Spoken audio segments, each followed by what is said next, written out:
Welcome to Mediation Works. I'm Sharon Sutherland, and I'm here with Wendy Lakusta, and we're continuing our series on happiness hacks.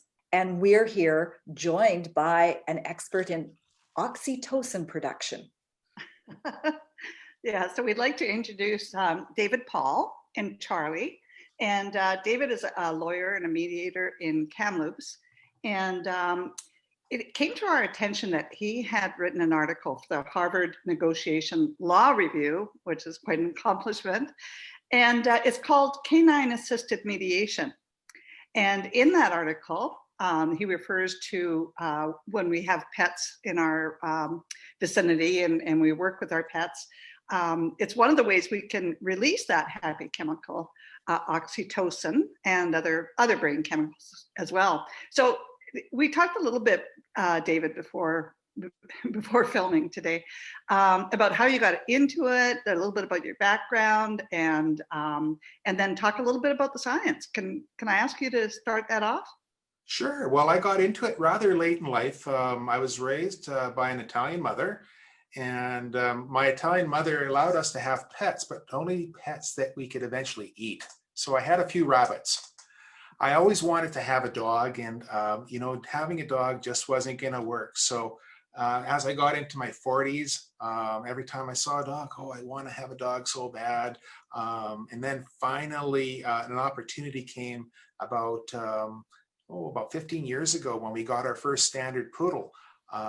And we adopted this dog, and my entire family and we just completely fell in love with this dog. And I couldn't even leave him at home because it bothered me to leave the poor guy at home by himself. So I would bring him to my office and have him sit in with me with my clients. And kind of something happened when I was doing my mediations. I noticed a very calming effect that he was having with people as we were mediating a very sensitive, touchy subject, and people were getting emotional.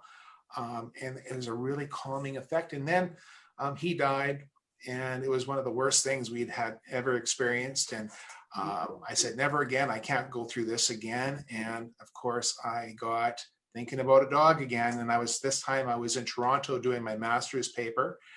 And I was sitting in a pub with a friend of mine who was in the program as well, and talking about what we're going to do. And the phone goes, and it's my wife. And she says, I found another dog. He's in Ontario, and they're beautiful. They're red standard poodles. I said, well, send me a picture. And she sent me this picture, and it says, get it before I change my mind.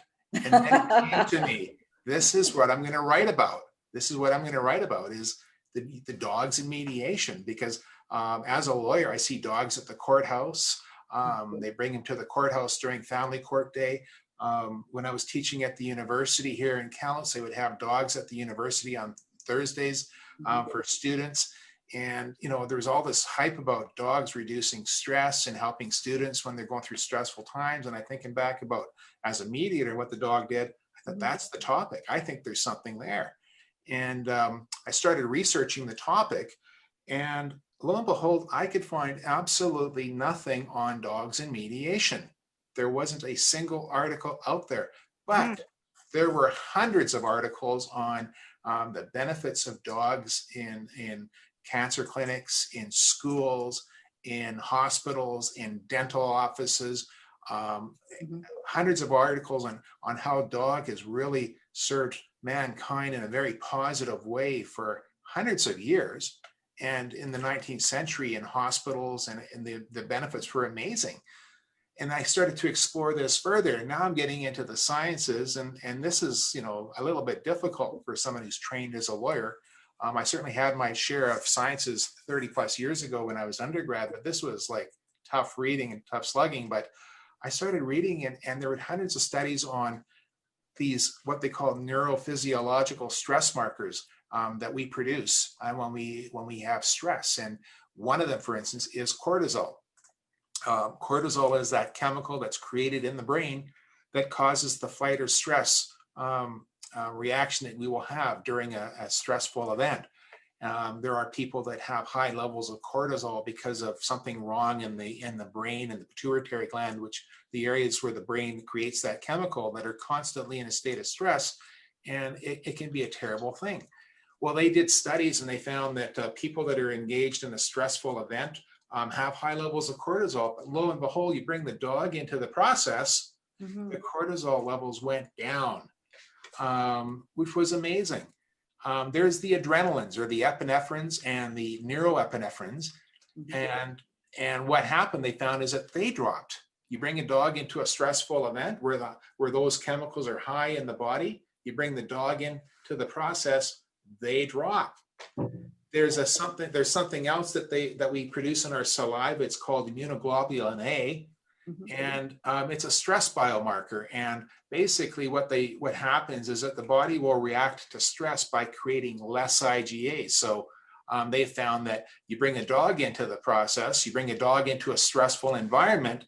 They may have a person looking at an ugly snake or a spider or whatever, and then they measure these chemicals, and they find that the IgA would increase.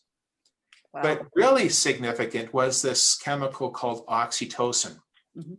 So oxytocin is a hormone. It's released in response to a sensory stimulation. It's if you touch something warm, somebody caresses you, a baby's breastfeeding, a mother's breastfeeding, your body increases these levels of oxytocins. And this drug is responsible for a lot of positive attributes in humans. For instance, it's been found to increase loyalty, promote tend, friend and befriend response. It's believed to be responsible for promoting empathy, compassion, trust, altruism, parent-child bonding. And interestingly, lots of studies out there that say having a dog present, touching the dog, looking at the dog, just looking at a dog on a picture will actually increase the oxytocin levels in our system. Wow. And having that is absolutely amazing. And then we take a look at outside the chemical side of things. We take a look at the physical, the social, and the psychological benefits. Well, they've done scientific studies as well on those. And they found, for instance, physical benefits of having a dog decreased blood pressure, decreased heart rate, following as little as 12 minutes with a dog. They found in cancer patients, they did a study in Italy, and they measured the oxygen in their blood system. And they found that the oxygen level in their blood system increased by bringing the dog into the hospital. It's amazing. The psychological benefits of the dog have also been studied and evaluated. And they found that having a dog present can decrease the emotional pain, the stress, the depression, the anger, the anxiety. It improves the positive emotions, and it reduces feelings of loneliness, and it improves alertness. People are able to learn better, and there's less confusion. So imagine a family litigant in the mediation who's experiencing all of those anxieties, those pains, those stresses. The dog is serving a purpose in decreasing that. The dog is lowering that person's heart rate. The dog is increasing the person's oxygen. The dog is reducing those sensations of loneliness that people feel when they're going through divorce. And the dog is assisting these people to learn, okay? And even Charlie gets a little bit tired hearing this story time and time again, but yeah, I'm gonna treat him. Here, buddy. It reduces confusion. So those are amazing benefits, but there's the social benefits as well. They've done lots of studies in schools with kids who are socially challenged, kids with autism. They found that there's improved social interaction, improved pro-social behavior, more attention to others, more interaction. People tend to be more helpful. They tend to be less aggressive. They tend to be more empathetic. They tend to have improved social sensitivity and more focused on communications, increased motivation, decreased behavioral extremes. I refer to the dog as a bit of a social lubricant, because he really does help facilitate the positive social aspects that are required. And given our role as a mediator to engage participants in the process, to have them involved, to take them away from all those strong emotional feelings that get in the way and create confusion and anger and can even create seeds of future conflict, is a positive thing that we can add, a positive thing we can do to help and facilitate a process that already works very well. Yeah, all of that sounds, it sounds fantastic. And I really appreciate you framing it and the way you obviously have done in your research around what it can do in a mediation room. And I guess I'm going to ask a little bit of a broader question, because one of the things Wendy and I have been talking about is just the increased stress and reactivity that most people are experiencing for all of the kinds of things that you're talking about, whether it's directly conflict, whether it's just being in the world right now, that many of us are experiencing that. And so I'm assuming that much of what you're talking about as things that are direct benefits in mediation, those are going to be direct benefits just in daily life too. Absolutely, right? Absolutely. I mean, unfortunately, and it's common knowledge, with this COVID pandemic that we're suffering through at this time has resulted in a lot of emotional turmoil within the families. And mediators and family law lawyers have been busier than ever as a result. These people were already facing very strong emotions of anger and anxiety and confusion, disappointment, despair, fear, all of those painful experiences that one goes through when they go through a separation. And when they're going through a process like mediation, those feelings only get amplified. And here you are, we're asking two parties to sit down and communicate and negotiate a deal during one of the most confusing and stressful times in their life. And we just expect, well, you're just gonna have to suck it up and do it and get it done. And I mean, common response by a lot of lawyers that, even myself initially in my practice was, this is a business transaction. Let's put our emotions aside here and let's get down to the business of settling this problem. Well, that is not effective mediation. No. We need to be more intelligent, emotionally intelligent. And unfortunately, they don't teach emotional intelligence at law school. It's something that we have to learn on our own. They now offer that type of an education at some of the states. I think at Harvard, they're offering that program. And I think it's something that we really need to emphasize with lawyers, especially lawyers that are getting into the field of being family law lawyers and mediators. You need to have some sense of emotional intelligence to be effective at this. There has been studies in the States where they've interviewed parties that have gone through successful mediations, and the numbers are staggering. As high as 40 to 60% of the people that went through a successful mediation said, yeah, it worked, but I wasn't satisfied with the process. Yeah. And they weren't satisfied with the process because the mediator wasn't addressing their emotional needs. He or she wasn't listening to what was really bothering. They were simply there to resolve the legal problem, and that was it. Yeah. And I think that's where a lot of us can fail at this process and not do as well as we can by not engaging in that type of emotional intelligence exercise. It's important. It's important for the people that are going through this. Yeah, that's exactly what I was thinking. I started off doing separation and divorce years and years ago, but my main mediation line has been in child protection. And when I had my little dog, a little 5.5-pound cockapoo named Oscar, I used to take him once in a while, and I noticed it was huge for people, and those are very stressful mediations as well, as you can imagine. And people just behaved better. They were totally unfocused on the conflict and more on the dog, and they were smiling. And these were people in really high conflict, And so, yeah. But Charlie, hey, Charlie, hello. He definitely knows his name. Yeah, he does.